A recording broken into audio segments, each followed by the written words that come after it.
Pemirsa, Bubuhan Pengembang diwajibkan untuk menyediakan fasum untuk membangun TPS 3R di wilayah perkomplekan. Dikarenakan penyumbang terbesar ratik di setiap wadah pembuangan ratik sementara berasal dari komplek perumahan dengan rata-rata sekitar 200-300 ton seharinya. Penanganan ratik di Banjarmasin yang terus tinggi kadang hanya harus dilakukan oleh pemerintah, namun perlu dukungan dari warga.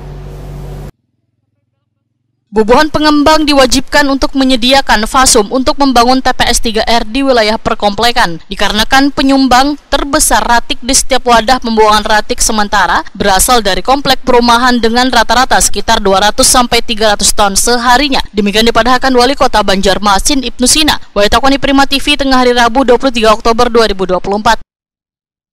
Ibnu Sina menyatakan penanganan ratik di Banjarmasin yang terus tinggi kadang hanya harus dilakukan oleh pemerintah, namun perlu dukungan dari warga. Hadirnya TPS 3R, ujar Ibnu Sina, berbeda dengan wadah pembuangan ratik sementara karena melalui TPS 3R, ratik-ratik yang berasal dari warga di perumahan bisa dikelola sehingga kadang menimbulkan bau. Nah, itu adalah upaya-upaya yang kita lakukan. Jadi sharing ini sebetulnya di samping kita ingin tahu fisiknya seperti apa sebagai dasar untuk pengenaan tarif. Pak, ini kan Banjarmasin terus membaik dalam melakukan pengelolaan persampahan. Nah, mungkin nanti ke depan untuk komplek perumahan apakah perlu ada TPS 3R mungkin, Pak? Ya, memang TPS 3R itu kita harapkan ada di komplek minimal di skala RT. Karena TPS 3R itulah salah satu kunci di samping dengan adanya bank sampah juga.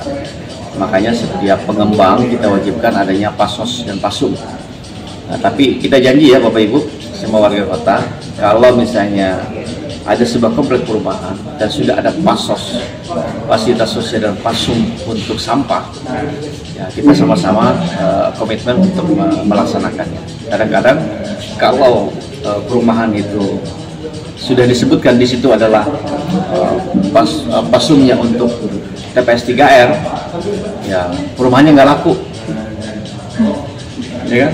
Nggak ada, paling minimal nggak mau yang ada di blok itu. Nah, terus gimana caranya? Nah, makanya memang perlu kita komitmen sama-sama. TPS 3R yang paling memungkinkan kalau dalam skala perumahan. Kalau yang TPS biasa memang masih ada aroma, bau dan sebagainya. Kita tidak sarankan itu. Harus memang agak jauh dari pemukiman. Ibnu Sina berharap Dinas Lingkungan Hidup Banjarmasin agar lebih gencar melakukan sosialisasi kepada Bubuhan Pengembang yang ingin membangun perumahan mengenai kewajiban menyediakan TPS 3R karena melalui langkah ini sekadanya dapat mengurangi volume ratik yang diangkut ke TPA Basirih.